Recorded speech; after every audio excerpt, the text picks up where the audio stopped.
No te pierdas todos los jueves a las 6 de la tarde Conciencia Universitaria. Conciencia Universitaria, tomando café con Aristeo.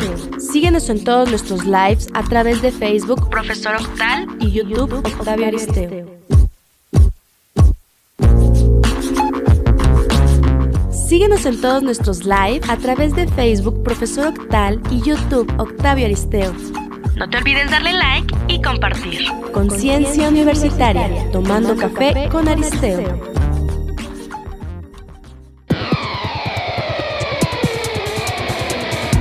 Conciencia Universitaria. Conciencia Universitaria. Conciencia Universitaria. Ciudad de México. Conciencia Universitaria. Conciencia Universitaria. Tomando café con Aristeo. Tomando café con Aristeo. Conciencia Universitaria. Ciudad de México. Tomando café con Aristeo. Buenas tardes, les doy la más cordial bienvenida al programa Conciencia Universitaria, tomando café con Aristeo en la cafetería de la Facultad de Ciencias Políticas y Sociales de la Universidad Nacional Autónoma de México. Es un placer compartir esta tarde con ustedes y con el maestro Pablo Cabañas, quien está tomando café conmigo, tocar diferentes temas, entre ellos es la inseguridad. Pero ustedes dirán, bueno, ¿por qué la inseguridad si va a ser un tema de asuntos policíacos? No, también son asuntos políticos, porque al fin y al cabo son políticas públicas y también la inseguridad tiene tintes políticos, y más ahora en esta época de campañas electorales.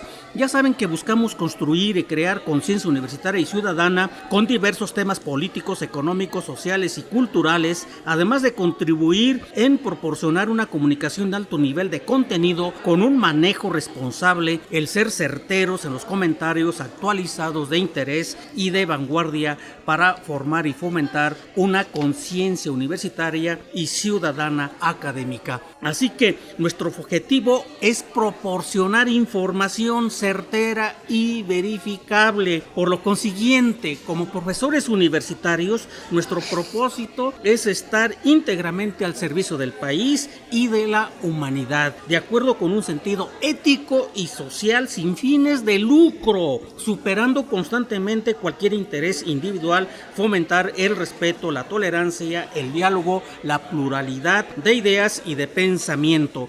Este programa es de la comunidad académica y científicos sociales de la Facultad de Ciencias Políticas y Sociales de la Universidad Nacional Autónoma de México. De allí que pues nuestro programa lo hacemos en esta hermosa en estas hermosas instalaciones y en la cafetería de la Facultad de Ciencias Políticas y Sociales. Nosotros como profesores universitarios tenemos nuestra misión y tarea sustantiva en la docencia, la investigación y la difusión de la cultura en un contexto autónomo y laico, mantener informada a la comunidad universitaria y a la sociedad mexicana con los principios y valores universales de colaboración, compromiso, equidad, honestidad, responsabilidad, transparencia y veracidad. Así que, estimado maestro Pablo Cabañas, estimado amigo, está complicado el asunto de la inseguridad en este proceso electoral, pues hay asesinatos de candidatos, se intensificó el número de homicidios en todo el país. Por ahí hay datos de que son más de 70 homicidios diarios, y esto se da pues en un clima electoral en el cual pues se puede desbordar si es que no se tiene cuidado de mantener baja la tensión, porque existe una alta tensión en la propia sociedad. Incluso los candidatos están polarizados en los debates. Es lo que observamos, esa polarización, y además no solamente en los debates, sino también en los barrios, en las comunidades, incluso en los salones de clase vemos esa polarización. Yo lo que le digo a los alumnos para crearles esa conciencia universitaria, les comento, recuerden que el proceso electoral es hasta julio, y las amistades y el cariño que ustedes tienen por sus compañeros es para toda la vida. Y si ustedes entran a esa polarización, pues van a terminar con una amistad a veces porque no están de acuerdo con algunas ideas, y van a terminar con esa amistad a cambio de defender a un candidato que ellos están en lo suyo, ¿no? En la lucha por el poder. Entonces es medio complicado. Entonces todo este ambiente que hemos observado con Néstora, que salió en el debate con Mid, donde le comentó a López Obrador sobre ciertos candidatos que están metidos en asuntos pues en el ámbito criminal, vamos a llamarle así, y si no criminal, en un ámbito ilegal, y si no ilegal, en un ámbito en el cual existen candidatos, y no solamente existen candidatos dentro de Morena, existen candidatos también dentro del Frente y dentro de las propias y dentro de Morena existen también candidatos, y dentro del PRI que existen candidatos pues que no tienen muy buena imagen, una imagen de paz y progreso, sino que tienen una imagen de una imagen ahí media borrosa, donde son sanguinarios, y donde decía el mismo Dorian Gray en su libro, ¿te acuerdas de Oscar Wilde? Donde hablaba de que puede ser un santo, puede ser un inocente, pero ya entrando en un ambiente perverso, se va transformando tu rostro, se va transformando tu alma. Igual en la política, puede ser un gran hombre, puede ser un gran humano, pero ya entras a la política, luchas por el poder, te transformas. El caso de Néstora, que es el que ha estado más presente, a mi parecer, y analizando ya el expediente que se ha hecho público en estos días, cosa que no debería ser, pero no me parece que exista ninguna situación que esté al margen de la ley de la señora candidata Néstora, pero sí me parece que ha sido un mes muy complicado, un sexenio muy complicado, y te voy a decir por qué. En los últimos días, a escasos días del proceso electoral, en el estado de Puebla y Veracruz, el asalto a trenes ha sido ya un hecho que ha llamado la atención, no solo de la prensa nacional, sino de la prensa internacional. Y esto, pues hemos visto cómo en el estado de Guanajuato también se ha dado, y en otras partes del país. Pues es el asalto al autotransporte, en este caso a los trenes. Y hoy, el día de hoy, se reportan que ya han habido en lo que va del mes 25 autotransportes con hidrocarburos que han sido asaltados en la carretera transísmica Minatitlán-Villahermosa, en la zona de La Esperanza en Puebla y en el Estado de México. Y entonces estos asaltos ya están convirtiendo ya pues en parte de una situación cotidiana. No debemos de olvidar también que en este mes se dio un ciberataque a las instituciones financieras más importantes de este país, y bueno, pues si vamos viendo incluso un dato importante, en un centro comercial muy cercano a esta facultad, en Perisur, pues se asaltó una joyería en un lugar donde supuestamente existen los máximos estándares de seguridad. Entonces estamos en un clima de alta inseguridad, y en este clima de alta inseguridad pues es el resultado de un largo proceso en el cual la delincuencia organizada pues está tomando importantes zonas del país. Caso ayer de esta semana, también en estos meses, en este año, el estado de Tamaulipas, pues prácticamente ciudades como Reynosa han vivido bajo el asedio de la delincuencia organizada. Ya no se diga Matamoros, en Tamaulipas, Ciudad Victoria, Ciudad Alemán. Entonces, si vamos viendo importantes zonas también de Sinaloa, Sonora, y pues un puerto, las zonas turísticas más importantes de Baja California Sur, ¿no? Los Cabos. Entonces vamos viendo que la geografía del crimen organizado, pues, como un factor real de control de población, de territorios y de estructuras que ejercen el poder en esas entidades, ¿no? No creo que el crimen organizado esté desconectado de los aparatos de gobierno, y pues por lo que la evidencia nos muestra también una importante fortaleza de estos grupos que, lejos de disminuir su poder, lo acrecientan. Así es. Fíjate que esto del crimen organizado, de cómo actúa, según los clásicos que hablan sobre el poder y la autoridad, bueno, ellos tienen poder efectivamente, pero no tienen una autoridad institucional. La autoridad institucional, que es el gobierno, en el cual está regido por la propia Constitución, pues no está cumpliendo las funciones como debe debe de hacerse, ¿no? Y esto viene desde hace muchos años. De ahí que cuando se habla del respeto al Estado de Derecho, bueno, eso es una falacia, yo así lo considero, porque estamos viviendo en un no respeto del Estado de Derecho. ¿Cuántas veces no se ha violado la Constitución y cuántas veces la autoridad no tiene ese poder para evitar esas violaciones constitucionales? Incluso no tiene ese poder para controlar al crimen organizado, que en verdad tiene el poder. Entonces, una cosa es el poder y otra cosa es la autoridad. Entonces, hace ratito un poquito hablamos sobre quiénes son los verdaderos factores de poder en una comunidad, ¿no? Que no necesariamente es la autoridad. La autoridad no puede ser un factor de poder si no controla los demás poderes. Exacto. ¿No?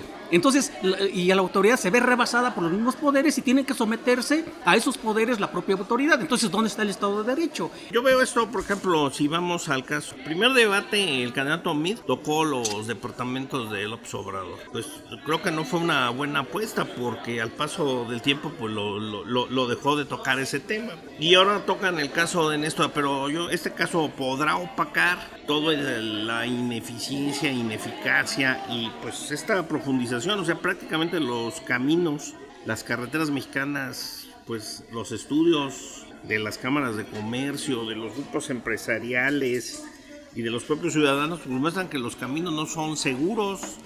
En estos años han dejado de ser seguros en muchas entidades del país. Entonces esto podrá tapar esa inseguridad que vivimos en el país. Y la otra que me parece más grave aquí, cuando se habla de amnistía, no se habla de indulto.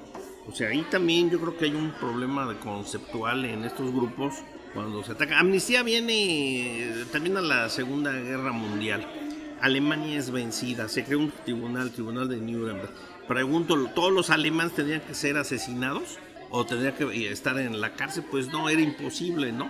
Cuando terminaron los conflictos en Centroamérica, todos los somocistas tenían que ser encarcelados, pues no. Entonces, amnistía, ¿de dónde viene? De amnesia, de olvido, ¿sí? Y esto está perfectamente bien en el marco constitucional. Es distinto cuando estos grupos no hablan, aquí no está hablando de indulto, el indulto que es una facultad que tiene el presidente de la República en nuestro marco constitucional. Entonces no está hablando de indulto, está hablando de amnistía, que es muy distinto. Y eso es lo que no ha debatido el candidato Meade ni el candidato Anaya. O sea, bueno, ¿qué van a hacer ellos con el país? O sea, ¿cómo vamos a darle las condiciones para que se establezca en lo que todos estamos de acuerdo, en un clima de paz? Porque cuando llegó Enrique Peña Nieto hace 6 años, lo que prometió fue paz. O sea, ¿y por qué gana la elección? Porque dice, bueno, voy a ser distinto. Y la gente, muchos mexicanos así lo llevaron a la presidencia, porque traía un proyecto distinto sobre él decía que él sí sabía cómo hacerlo. ¿Qué era? ¿Cómo hacerlo? Pues parar ese clima de violencia que se había disparado Felipe Calderón. El otro era la cuestión económica, ¿sí? Entonces, por eso, uno de los primeros puntos que se plantean el 2 de enero del año 2013, pues son 2 temas torales. Uno, el control de la seguridad, ¿no? Construir un modelo de seguridad, pacificar al país, y la lucha contra la corrupción era uno de los puntos, y tener una sociedad mejor. ¿Cómo se llamó ese proyecto que apoyaron las 3 principales fuerzas políticas del país? El Pacto por México. Entonces ahí ya estaba, en el Pacto por México esos eran los temas. Esa era la oferta, esa fue la oferta de campaña del presidente Peña. Fíjate, Pablo, esta inseguridad, como lo acabas de comentar, también se da dentro del ámbito cibernético, ¿no? ¿Sí? Digital. Entonces, no solamente la seguridad se da en el mundo real, vamos a llamarlo, sino también en el mundo virtual. Entonces, ya los dineros que tienen los ciudadanos depositados en bancos o en instituciones financieras ya no es seguro. Y si existe desconfianza incluso en el propio gobierno, ¿cómo vamos a saber si ellos mismos lo hicieron? O sea, esa es la pregunta también de la sociedad, ¿no? Hay desconfianza ya del gobierno y se cree mucho. Varios opinan que a veces este ataque cibernético en contra del Banco de México se dio dentro del país. Entonces, aquí ya, y esto están surgiendo datos incluso de otros países, de cómo han rastreado este ataque cibernético y han detectado que se originó en el interior del país, no fuera. Entonces, ya para las mentes malvadas, dicen, fue el gobierno el que instrumentó esto para invertir en las campañas electorales. Yo creo que eso no se ha podido precisar, Aristeo, de eso si fue o no fue el gobierno. Lo que sí se puede precisar, y creo que muy bien, es que una institución de altos estándares como es el Banco de México, recordemos que pues, es una institución que tiene un alto nivel, tanto en su personal como en sus procedimientos. Pues cómo omitieron este hecho. Se acaba de crear en pocos días, anunció el gobernador del Banco de México que se va a crear una instancia, un área para la ciberdelincuencia, la ciberprotección.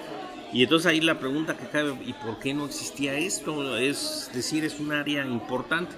Y también pues muchos de la banca privada que opera en el país pues no ha tenido el gasto en este rubro, pues, que es muy importante. Entonces vamos viendo que al paso de los días se van despejando muchos mitos, ¿no? Uno de los mitos era el gran control que tenía el Banco Central, el alto nivel, las mejora continua que tenía, los altos estándares, y vemos que un punto importante es que no estaba presente esta área en Conciencia Universitaria. Conciencia Universitaria. Conciencia Universitaria. Ciudad de México. Conciencia Universitaria. Conciencia Universitaria. Tomando café con Aristeo. Tomando café con Aristeo. Conciencia Universitaria. Ciudad de México. Tomando café con Aristeo. No te pierdas todos los jueves a las 6 de la tarde Conciencia Universitaria. Conciencia Universitaria, tomando café con Aristeo. Síguenos en todos nuestros lives a través de Facebook Profesor Octal y YouTube Octavio Aristeo. Síguenos en todos nuestros lives a través de Facebook Profesor Octal y YouTube Octavio Aristeo. No te olvides darle like y compartir. Conciencia Universitaria, tomando café con Aristeo.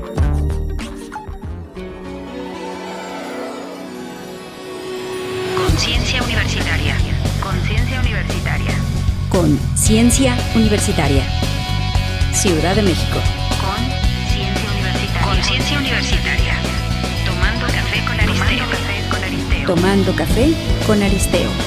Tomando café con Aristeo. Hay un tema en el cual existe preocupación dentro de la clase política gobernante. Me estoy refiriendo a la Administración Pública Federal, porque están surgiendo dos fenómenos estatales que están marcando la vanguardia de cómo se está desarrollando este proceso electoral que tenemos ahorita en la sesión presidencial de 2018. Aquí con el maestro Pablo Cabañas, pues estamos en el debate, en la discusión sobre estos temas que también, es para la comunidad académica y crear conciencia universitaria y ciudadana.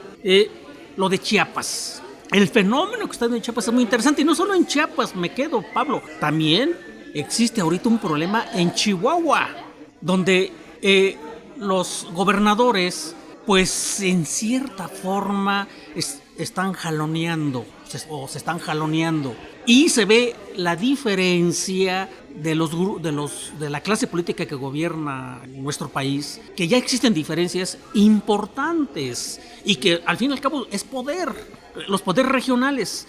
Chiapas es un poder regional del sureste mexicano, Chihuahua un poder del norte del país.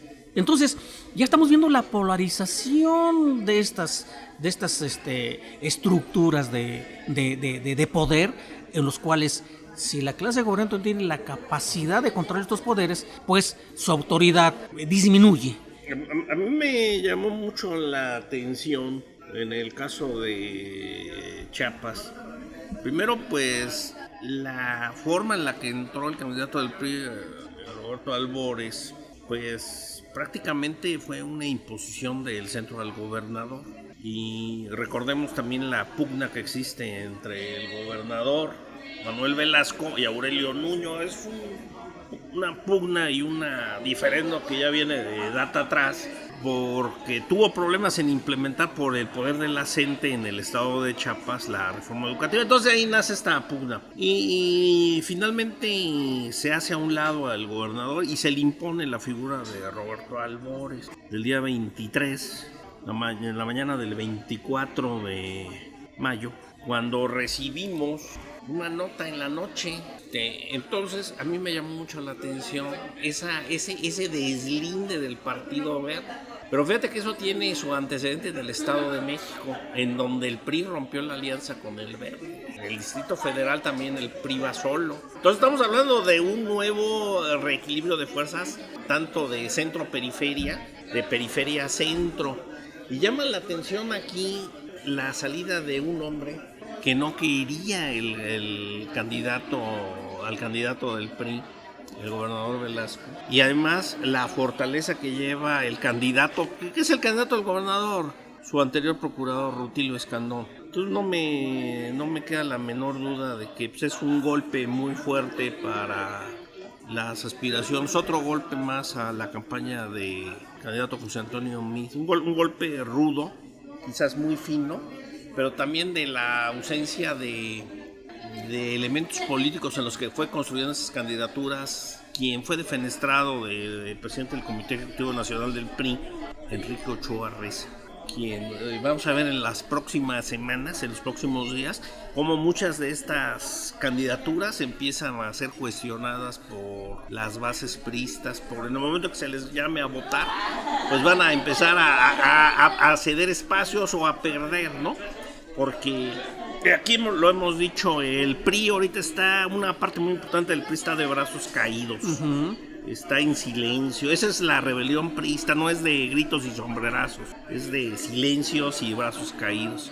Entonces, pues es un dato más a la crítica campaña que enfrenta el candidato José Antonio Meade. Y además recordemos que el día 4 de julio, previo a esto, se van a hacer paros en esas entidades, en Chiapas, Guerrero, Oaxaca, Michoacán, de la CENTE. Entonces, pues esperamos un escenario complicado en las próximas semanas, en los próximos meses, y este escenario se agiliza más, se agudiza más con un gobernador, Javier Corral. Dicen que es un hombre soberbio, egocéntrico, narcisista, y un personaje operador del secretario general del PRI, Alejandro Tierres, conocido como La Coneja, uh-huh, operador de Manlio Fabio Beltrones, y pues que está ahí encerrado en una prisión estatal del estado de Chihuahua. Han enviado jets para traerlo, todo eso, pero no han podido.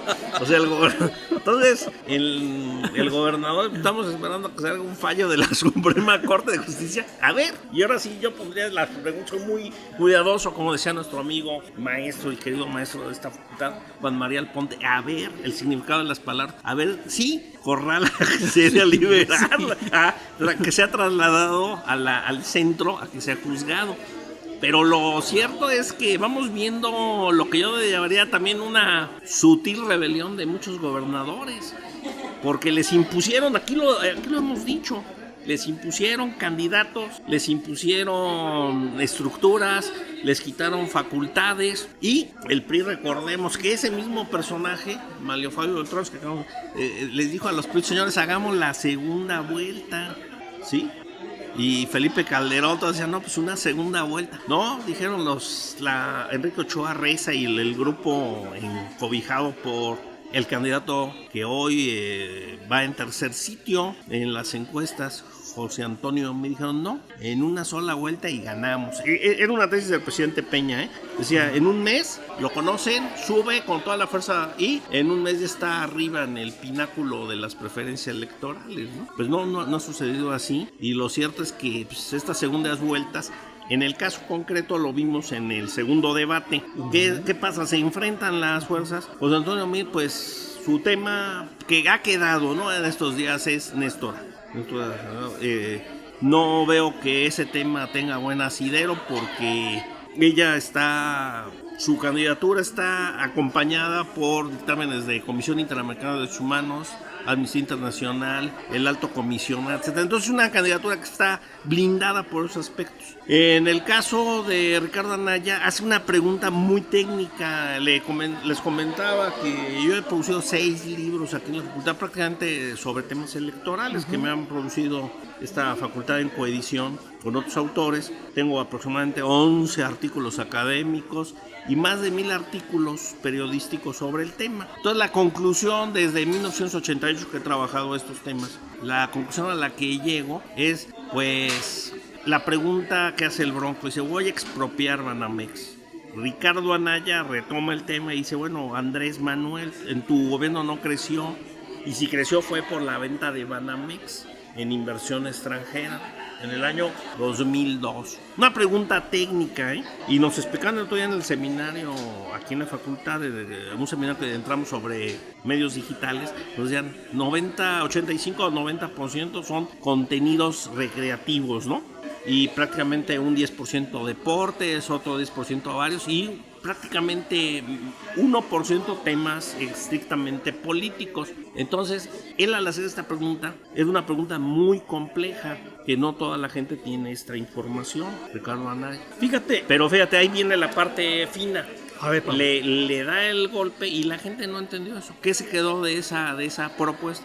3 frases: Ricky, Riquín, Canallín. ¿Por qué? Porque los jóvenes millennials de 1994 sale una película que se llama Ricky Ricón y todo el mundo la ha visto. Entonces sí, pero la complejidad de esa venta de Banamex, todo eso, pues no, ya se olvidó. Entonces, ¿qué le queda de esa? Pues 2 cosas, ¿no? Una semana prácticamente que vamos a llegar. El Ricky Riquín Canallín, que ya se han hecho videos, música, etcétera. O sea, se volvió algo popular. Y no quedó Chicken Little, como le decían, porque pues, es más complicado. Toda la gente se le hizo más fácil decirle Canallín o Ricky Riquín, ¿no? Además, él dice que gana 400,000 pesos mensuales, ¿no? Que le pagan 400,000 pesos, dice, o más. Entonces, le quedó ahí bien. Eso es lo que queda ahora. ¿Qué querían hacer de ese debate? Una construcción de grandes temas filosóficos, políticos. Y señalo con esto, en este bloque termino, cuando el propio presidente nos dice que el Instituto Politécnico Nacional se fundó hace 500 años, ¿no?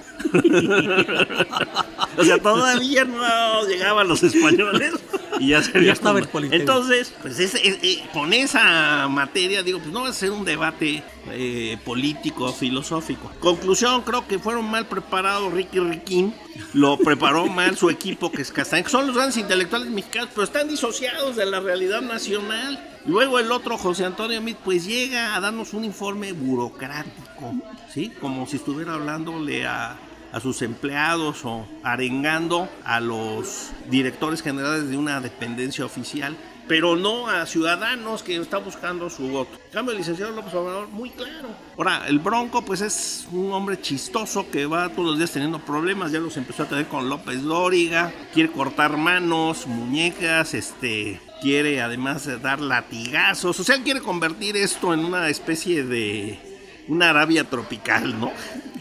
Oye, una Arabia mexicanizada, ¿no? Entonces él quiere traernos casi prohibir el alcohol, que las mujeres vengan tapadas, etcétera. Esa es la propuesta del Bronco. Pero Pablo, entonces se le está desmoronando la coalición al candidato del PRI. Bueno, es que fíjate que... Con el Partido Verde, man. No, es que nosotros ya lo habíamos dicho y lo publicamos. Hubo una sobre... Cuando Enrique Ochoa Reza negocia las candidaturas del PRI, ¿qué hace de esa bolsa? Pues le da todo al Verde y al PANAL. Entonces el PRI se queda con muy poco. Entonces, cuando se dan cuenta en el Estado de México, que es un estado que tiene fuerza el PRI, su estado guía, se dan cuenta de un gran problema que tienen. Bueno, vamos a tener de esta bolsa que tenemos, que ya es limitada, todavía repartirle al PRI y al PAN. Entonces el gobernador del Estado de México dice, no, pues cada quien a su casa, ¿no? Aquí el que parte y reparte se lleva la mayor parte, y entonces rompe esa coalición, ¿sí? Pero en el estado de Chiapas, expediente abierto, ahí se dan cuenta de que no quieren albores. El gobernador ha tenido problemas, es decir, es una gente que ha tenido choques, no de ahorita, de años, pero llega Enrique Ochoa Reza y se lo imponen y hacen venir al gobernador a la Ciudad de México, tiene acuerdos con el presidente y se lo meten y usted bajo el rubro que usted se ordena y usted cállese. De ahí aguantan hasta ayer en la noche, en la madrugada del 23, 24 en la noche, aparece que el Verde se separa. Y además hay una cosa, que el candidato del gobierno, la clase política, la gente sabe que tiene un nombre, era su procurador, Rutilio Escandón. Ahora, una gente cercanísima al licenciado López Obrador y con una profunda vinculación financiera, política y familiar con la región sureste, ¿no? Entonces, también muy conocido de Adán, es su cuñado de Adán, entonces, el candidato del estado de Tabasco de Morena. Entonces vean lo que se va configurando, un nuevo modelo de poder regional en el sureste mexicano. ¿A dónde vamos? Pues yo veo que prácticamente algunos puntos. El PRI podrá a lo mejor retener la gubernatura de Yucatán, pero con muchos trabajos, O sea, prácticamente, porque el candidato tampoco no es muy conocido, muy querido en la clase política yucateca, pero entonces ya se habla incluso que el PAN puede rebasar a este candidato. Tampoco no es un candidato del gobernador, ¿Sí? Sí. Entonces, ¿qué nos esperan en las próximas semanas? Pues una crisis más aguda en esta coalición, porque ya no es una coalición PRI, Verde, Panal, ahora el PRI va a muchos lados, solo la orfandad de los errores, ¿no? Claro, y entonces, en este mes de junio van a venir las rebeliones regionales. No hablemos de eso, porque luego llegan aquí algunas gentes. Hemos estado aquí y son muy exaltados. No, yo me refiero. Silencios y brazos caídos. El PRI no hay rebeliones, son silencios. Son disciplinados. Sí, ¿no? Pero brazos caídos y formas. Ahí impera todavía la forma, pero no hay rebelión. Ahora, ¿qué decimos? Hay brazos caídos. ¿Qué quiere decir brazos caídos? Que nadie hace nada, todo está parado. Están en huelga. Están en huelga política. No, están meditando. Están en una meditación profunda. Pues aquí me acompaña también el maestro Jorge Lamoyi. Y también está inquieto por querer opinar sobre lo que estamos platicando, Pablo. A ver, Jorge, sobre esta lucha que está dando en Chiapas, la propia brazos caídos del PRI, que está dando en varias entidades de la República, y este problema con el centralismo, este problema del centralismo en el cual nosotros pues nos preocupa, porque el centralismo siempre ha sido este centralismo ha sido adverso al propio desarrollo democrático de nuestro país. Por ahí no quisiera yo tocar el tema del centralismo democrático, porque me llevaría mucho tiempo desarrollarlo, pero el centralismo en nuestro país, el centralismo político, siempre ha sido un problema, porque vivimos en un sistema federalista. Entonces ahorita con lo que está pasando en Chiapas, lo que está pasando en Chihuahua, pues entrampan a ese centralismo, en el cual pues la única solución es respetar la Constitución, pero ya quieren judicializar el problema, ¿no? Entonces, ya saben que la Suprema Corte de Justicia, los magistrados, pues son ternas propuestas por el presidente de la República y los avala el propio Congreso, ¿no? Que es la Cámara de Senadores, que es parte del Congreso, es la Cámara de Senadores. Pero esta división de poderes clásico que nos menciona Montesquieu, incluso el mismo, no funciona en nuestro país, por el sistema centralista en el cual político en el cual estamos involucrados. De ahí que existe este problema todavía del centralismo, del federalismo y de estas relaciones que se dan en las regiones cuanto a los procesos electorales. ¿Cómo ves, Jorge? De lo que acaba de decir el maestro Pablo Cabañas, me parece muy interesante lo expuesto respecto a la formación de un bloque político regional en el sureste. Y usted lo que hablaba, maestro, acerca del centralismo, va ligado con ello. Mire usted, indudablemente que el centralismo es el sistema político real por el que se ha regido el país y se sigue rigiendo. El sureste tiene una característica que ha mantenido hasta el día de hoy, que es la zona más olvidada económica y políticamente y socialmente del país. Es la zona más olvidada. No recibió nada durante el siglo XIX, cuando se conformó la nación a partir de 1821, y no recibió nada o muy poco en el siglo anterior. Toda la riqueza del país, cuya riqueza era lógicamente la minería, benefició siempre a la zona central y en mayor medida al sur, al norte conocido, Zacatecas, el Bajío. Eso era el país. Allí fue donde se fundó la Nueva España. Todas las otras partes del país, como en este caso el sureste, de donde yo soy originario, fue una zona absolutamente abandonada. Les quiero referir algo que puede ser muy importante para entender el fenómeno López Obrador, que él también es originario de Tabasco, que Tabasco, que es junto con Campeche y Chiapas, los 3 estados de la República que durante el siglo XX, a partir de los años 50 del siglo XX y hasta el día de hoy, han mantenido económicamente a la nación en cuanto a sus recursos energéticos. Tabasco y Campeche con su petróleo, que como ustedes saben, maestros, es de donde se ha financiado el gobierno mexicano, y Chiapas con sus presas y sus grandísimos caudales, de donde se ha sacado la energía, que incluso parte de esa energía se exporta a Guatemala a un precio menor del que pagamos los consumidores tabasqueños y chiapanecos y campechanos. Y no como región hemos recibido muy poco. Yo hablo de Tabasco, que es un lugar en el que he vivido y del que me he ocupado de la mejor manera que he podido. No hablo con ligerezas. Tabasco es un lugar devastado por culpa del petróleo, por culpa de los políticos que lo han administrado, por culpa de la federación. Es un estado contaminado, con una mentalidad muy dañada, muy contaminada.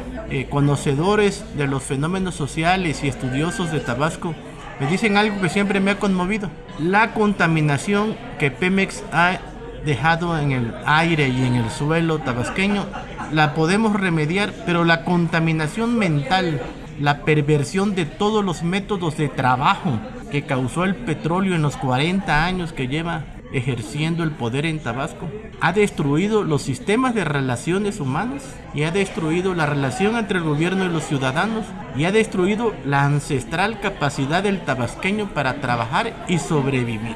Aquí les voy a explicar algo que es realmente interesante y muy vital, y sirve para explicar también el fenómeno López Obrador. Tabasco, que se funda, digamos, como una entidad política en 1524, cuando se forman los primeros mapas de lo que sería el territorio nacional, aunque aquella era la Nueva España, el Virreinato General de la Nueva España, y Tabasco es una provincia de la Capitanía General de Yucatán, que con legítimo derecho podemos decir que era otro país. La Nueva España era otro país, ligados, claro, por la administración y la cultura. Bueno, desde entonces, desde 1524, y qué curioso y qué importante es esto, hasta 1957, Tabasco estuvo aislado totalmente y por tierra del territorio nacional, de la cultura nacional, de las ideas nacionales, de las formas de producción de la economía nacionales. Y como en aquella época México se sostuvo por la minería, que era su gran riqueza, Tabasco fue un mundo aparte, una isla de los hombres solos, un lugar, un parque jurásico del pensamiento, le dice un amigo. Hasta 1958, el presidente Ruiz Cortines inauguró la carretera que comunicó a Tabasco con el resto del país, la Panamericana. Pero yo todavía, fíjese que en 1970-72 recuerdo haber ido a Mérida en coche, en vehículos, con mi papá, mi mamá, y era muy difícil llegar a pasar eso porque se pasaba en pangas, no había puentes, entonces se pasaba en pangas y había que quedarse, porque así se requería, en frontera, se quedaba uno, allí había hoteles, luego pequeños hoteles familiares, que era el problema que buscaban las familias, porque ya estaba llegando mucha de la industria petrolera, entonces eran zona roja, y entonces se buscaba esa zona familiar para poder seguir el camino. Pero El punto esencial es que si no se entiende eso, lo que acaba de decir el profesor, la Moyi, no se entiende lo que es. El país en realidad se integró hasta los años 60 del siglo XX. Sí, es un dato muy importante. Sí, de acuerdo totalmente con el maestro Cabañas, y concluyo diciendo que la unión de Tabasco, Veracruz, Tabasco, Chiapas, Yucatán, que es una región interesantísima. Yucatán es culturalmente un país distinto. Será muy importante, maestro, porque será muy importante e inédito, esperanzador el hecho de que haya un presidente de la República que provenga por primera vez de las zonas más abandonadas del país, en términos reales. Pero, ¿qué piensa usted de esto? Pero fíjese, yo veo dos cosas. Primero, las élites del sur-sureste no se relacionaban con la Ciudad de México. En términos en términos políticos sí, pero en términos culturales, en términos de consumo, sus referentes eran La Habana y eran Nueva Orleans, ¿sí? Entonces había tráfico de marítimo que los conectaba muchos al puerto de Nueva Orleans, o Galveston, que fue un puerto muy importante todavía hasta mediados del siglo XX, los primeros años, las primeras décadas del siglo XX. Entonces, ¿qué sucede? ¿Qué acontece?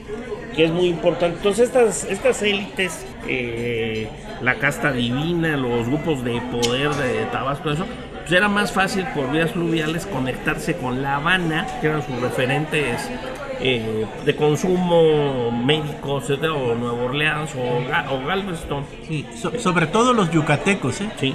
Entonces, ¿qué pasó aquí? Se fue construyendo un mundo aparte. Ahora, hay que tener en cuenta una cuestión que es importante explicarles a los jóvenes mexicanos. No existía Cancún, ¿no? Cancún empieza digo, porque si vamos como el presidente Peña, que pensaba que los aztecas ya tenían al poli.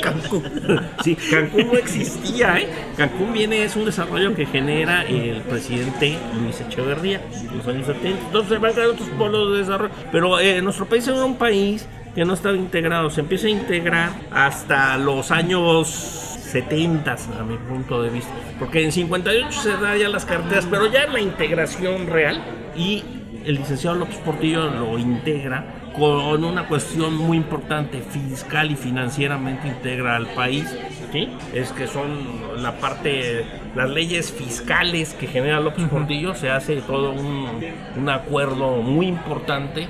Vienen ahí la parte de lo que da la federación a los estados, las formas, pero esa parte que es una parte olvidada, parece como si siempre hubiera sido así, no existía. Ahora, ¿qué viene? Yo diría la nueva etapa. Bueno, pues ahí en Tabasco tenemos Arturo Núñez, que yo siempre me lo encuentro en un restaurante. Hasta le digo, oiga, ¿y usted conoce Villahermosa? Le pregunté, que está aquí en La Cacerol.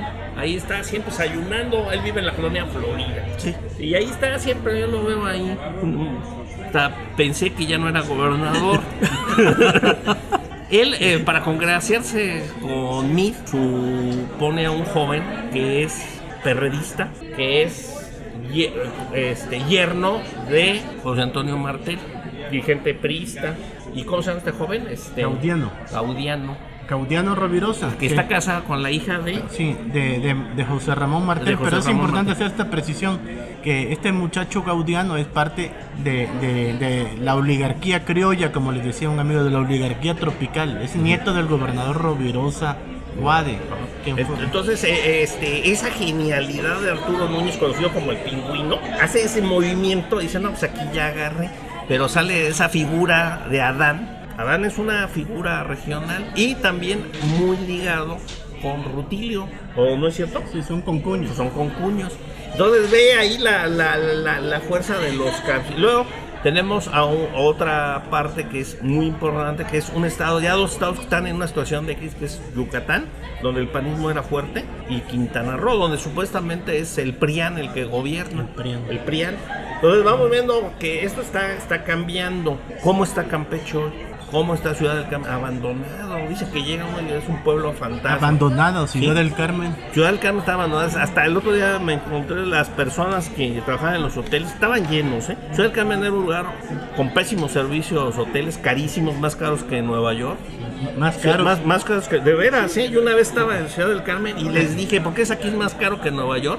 Y los servicios son tipo, pues, peores servicios que puedes tener hoteleros, o sea, como un hotel de quinta de la Ciudad de México, sí, pero más caros que no. Entonces me dicen, no, pues es que aquí no hay, si no le gusta. Una lavada de coche, lavar el auto valía 180 pesos, 200 pesos. Sí. Y En Ciudad del Carmen. no, Ciudad del Carmen, de veras.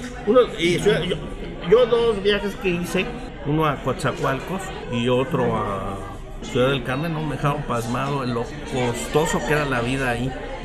Claro, eran lugares donde el dinero se movía a caudales, ¿no? Los bancos, todo, y ahora son territorio vacío. La pregunta es, ¿cuál es el destino de Campeche? Campeche con Alito, sí. Con Alejandro Cárdenas, Alito Moreno. Alejandro Moreno Cárdenas, conocido como Alito. Ese también va al camino de Morena, porque tiene los mismos problemas. O sea, es gente que los dejaron fuera, están en una situación muy difícil y con desempleo y sin futuro, ¿no? Sin futuro. Sí, porque Ciudad del Carmen, sobre todo la ciudad, en una mayor manera, su antigua fuente de trabajo, que era la pesca del camarón, un estilo cultural, maestro Cabañas, sí, antropológico de vivir, era la pesca del camarón y la pesca en general. Ya eso no existe. No. Y tampoco existe ya el petróleo. Entonces, ¿a dónde van? Conciencia Universitaria. Conciencia Universitaria. Conciencia Universitaria. Ciudad de México. Conciencia Universitaria. Conciencia Universitaria. Tomando café con Aristeo. Tomando café con Aristeo. Conciencia Universitaria. Ciudad de México. Tomando café con Aristeo.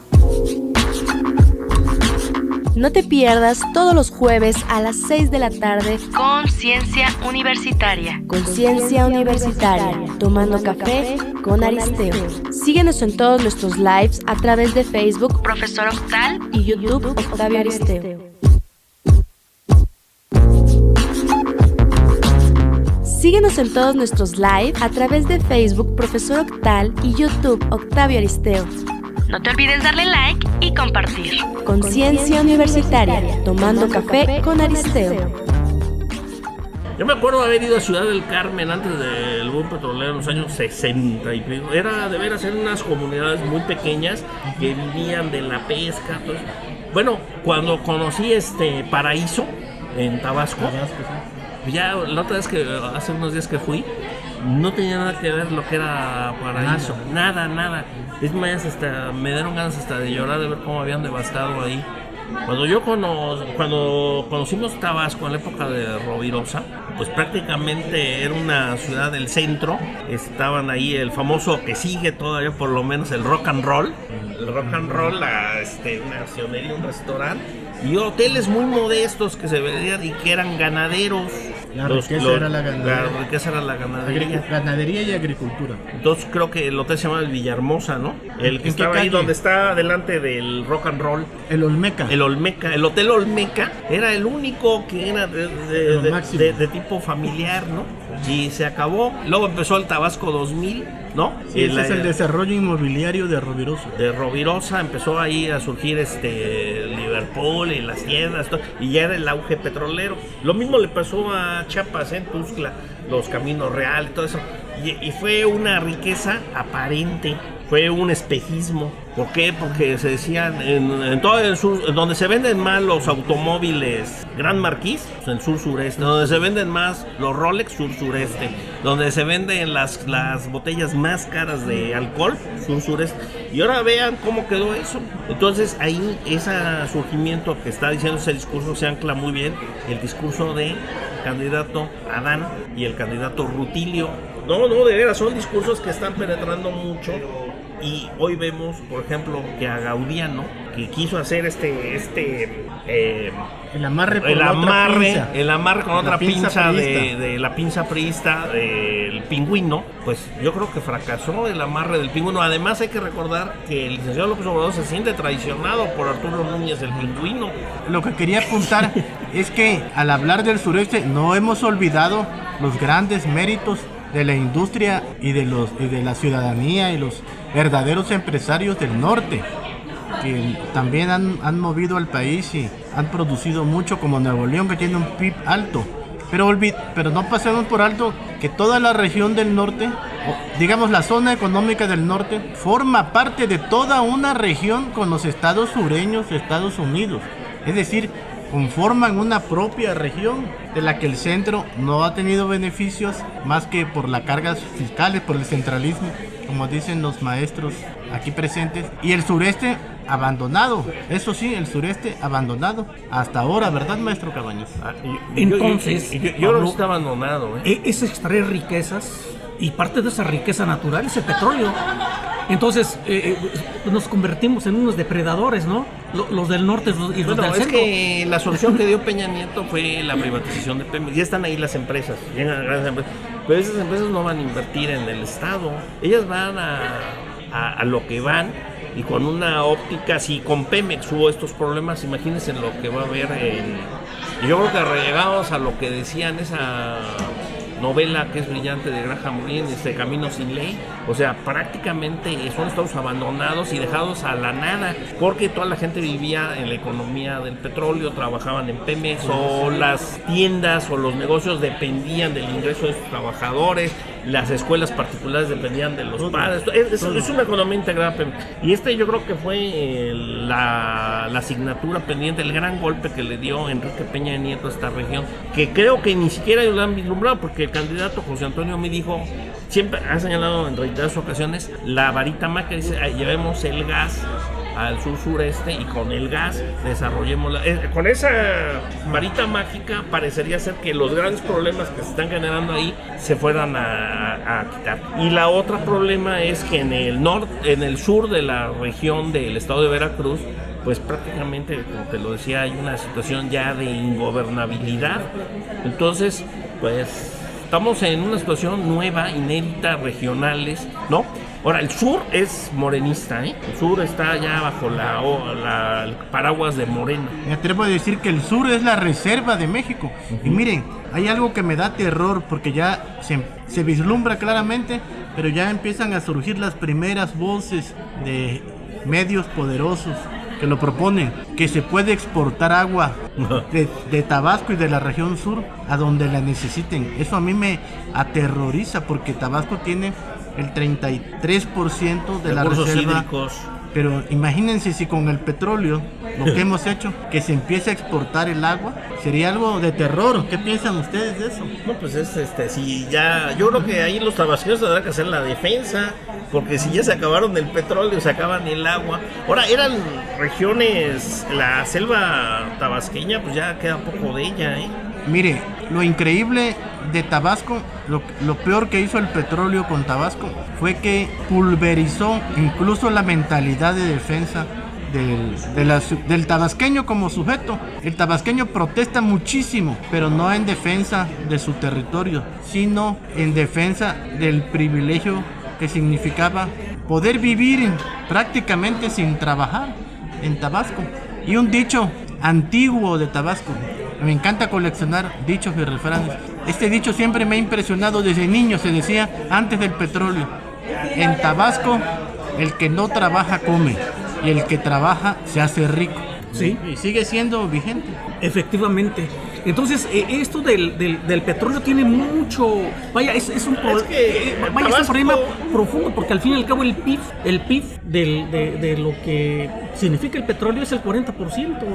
Entonces, de ahí se vive. ¿Por qué? También, bueno, los empresarios no están acostumbrados a pagar impuestos. Entonces, ¿de dónde? Mire, todavía en los años 70, en el inicio de los años 70, usted llegaba a Tabasco y a pie de carretera, todavía hasta el año 2000, se vendía el chocolate, tenían las empresas chocolateras, lo vendían, ahí estaban las fábricas que eran se fabricaba chocolate, se fabricaba jabón, se fabricaban, incluso había refrescos regionales en el sur-sureste, había tiendas que eran de esa región, el vestuario, la ropa, pues eran muy típica de la región, ¿no? Todavía quedan algunas de estas empresas de la confección de guayaberas o de ropa, pero todo esto se ha ido transformando. Esto es muy importante que se entienda. Ha habido un proceso de transformación muy acelerado. Uno de ellos se dio cuando llegó este complejo de Tabasco 2000, que cambió mucho porque hay unas partes por ejemplo, de Villahermosa que se inunda, ¿sí? con las aguas, ¿no? Entonces estas partes, pues todavía me tocó ver que tenías que pasar los grandes aguaceros que hay en Villahermosa, en el mercado, por ejemplo, pues el agua que llegaba hasta 1 metro, 1.5 metros. Todo esto ha ido cambiando, la mentalidad cambió, las formas de vida cambiaron, los lugares, las colonias donde vivían los tabasqueños en Villahermosa también. Llegó Pemex, se crearon edificios, hubo mucho dinero, pero esto, pues ahorita este espejismo se está acabando, ¿sí? Entonces ese es el reto, yo creo, hoy de la sociedad tabasqueña y de la sociedad del sur-sureste, cómo trascender este desafío y cuál va a ser el futuro, porque en este momento uno de los problemas es que no hay futuro, se está cancelando. El sureste de México es realmente un país distinto. Les voy a contar algo que siempre me sorprende cuando voy a Mérida y acabo de regresar hace una semana de allá. Le pido al maestro Aristeo que conserve la paciencia de lo que voy a decir. Claro que sí. La famosa avenida Montejo, que todos los que hemos ido a Mérida conocemos. El remate, como dicen los yucatecos, que puede ser el final, creo, o el principio, está engalanado por una estatua de los hermanos Montejo, padre e hijo Montejo, los conquistadores, los adelantados, vestidos a la usanza española, presidiendo la avenida. Yo me pongo a mirar esa estatua, muy bonita, por cierto, significa una manera de pensar de las élites yucatecas. Y comento que esa estatua no duraría en la Ciudad de México 10 minutos de pie sin que lo hubiesen bombardeado. Y en Yucatán forma parte del orgullo regional. Eso me encanta y significa la diferencia, ¿verdad, maestro Cabañas? Sí. De las distintas partes de México. Sí, pero también lo que hay que ver es que esas casas, pues muchas ahora conservadas, todavía muchos de los yucatecos de los sectores populares no se acercan, porque prácticamente el Paseo Montejo, pues hay una frontera invisible todavía hasta nuestros días, en la que los grupos populares están atrás, del otro lado de los mercados, no pasan esa frontera, y hay mucho racismo ahí, mucha exclusión, ¿no? Mucha discriminación. Entonces los grandes desafíos de estas sociedades, pues son esos, ¿no? Son la inclusión, la democratización y construir un lugar y una sociedad que pueda tener medios de vida y no espejismos como los que les vendió el Priato. Entonces el plan Puebla-Panamá, recuerde que era para desarrollar el sureste, ¿no? ¿Es un espejismo? ¿Podemos decir que es un espejismo? Bueno, yo quiero ser muy preciso y decirle con honestidad que solo sé que todos los planes que hacen los gobiernos se proponen llevar cosas buenas a los lugares donde se van a aplicar, pero no lo conozco en sí el plan, que el maestro Cabañas lo debe conocer mucho mejor que yo. De que no tuvo mucha operatividad, fue en la época de Fox, a inicio del siglo XXI. Pero lo que vemos en el sureste es lamentable. Sí, completamente. Bueno, pues fue una plática intensa, de mucha reflexión, conocer un poquito los regionalismos en nuestro país, entre ellos el sureste, que efectivamente existe mucha literatura que habla sobre el regionalismo, pero en el ámbito económico financiero pues no se conoce cómo se depredan los recursos naturales de esas entidades. Entonces, el contenido que desarrollamos en el programa Conciencia Universitaria, Tomando Café con Aristeo, está relacionado con la academia para tratar problemas sociales y sugerir las soluciones a ella. Por ello, las universidades son fundamentales en el cambio social y deben analizar y aportar soluciones para resolver problemas como la desigualdad y la inequidad en el país, estudiar y servir al país independientemente de cualquier corriente ideológica. Pero bueno, maestro, muchas gracias, maestro Jorge Lamoy, maestro Pablo Cabañas. Gracias. ¿Alguna conclusión que quieran ustedes realizar antes de terminar? Todo está ya dicho en la mesa. Bueno, Mando saludos a todos los que escuchan y siguen este programa. Gracias Benjamín Vázquez Herón por la producción del programa, que está haciendo un gran esfuerzo Benjamín, y pues siempre vamos a estar agradecidos con él. Yo soy Octavio Aristeo López, profesor de la Facultad de Ciencias Políticas y Sociales de la Universidad Nacional Autónoma de México. Hasta pronto, amigas y amigos. Estamos creando conciencia universitaria y ciudadana. Agradezco el tiempo brindado y que tengan mucho éxito, salud, bienestar, amor, conocimiento. Este fin de semana diviértase, descanse, conviva con la familia y sea feliz. Muchas gracias. Conciencia universitaria. Conciencia universitaria. Conciencia Universitaria. Ciudad de México. Conciencia universitaria. Conciencia universitaria. Tomando café con Aristeo. Tomando café con Aristeo. Conciencia universitaria. Ciudad de México. Tomando café con Aristeo. No te pierdas todos los jueves a las 6 de la tarde Conciencia Universitaria. Conciencia Universitaria, tomando café con Aristeo. Síguenos en todos nuestros lives a través de Facebook Profesor Octal y YouTube Octavio Aristeo. Síguenos en todos nuestros live a través de Facebook Profesor Octal y YouTube Octavio Aristeo. No te olvides darle like y compartir. Conciencia Universitaria, tomando café con Aristeo.